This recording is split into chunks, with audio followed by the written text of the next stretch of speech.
It was a quiet morning when the bear slipped, tumbling down the mountain slope, its body crashing against rocks.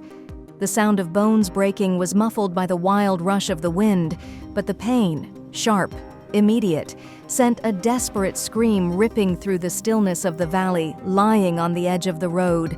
The bear's eyes flickered with fear and exhaustion. His large body heaved with every breath, and he stared at the passers-by, his gaze pleading, his eyes full of helplessness.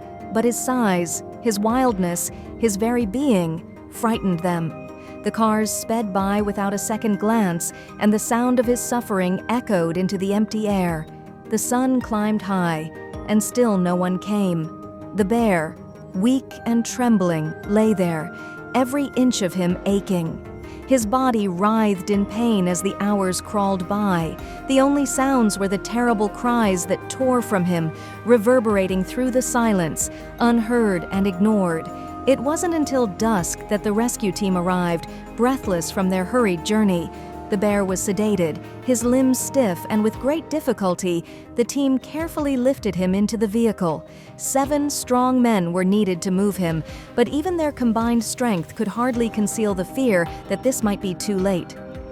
At the veterinary clinic, doctors worked quickly, cleaning his wounds, setting the broken leg and wrapping it in bandages.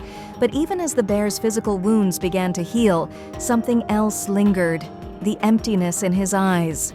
He wouldn't eat. He wouldn't move. It was as if his spirit had been fractured just as deeply as his body. Days passed, and still, the bear lay in the corner of his cage, his body a shell of the fierce animal he once was. The rescue team, seeing his decline, made a decision. They took him to a reserve, a place where he could roam free again, or at least be closer to the wild. The moment the bear stepped into the reserve, something shifted. His eyes, once dull and vacant, now sparked with something wild. He took a hesitant step, then another. The air was different here, the space was vast, and slowly the bear began to explore. Days turned into weeks. He grew stronger, more vibrant. The timid creature who once lay broken and lifeless now wandered with purpose. He ate. He played with objects left by the caretakers.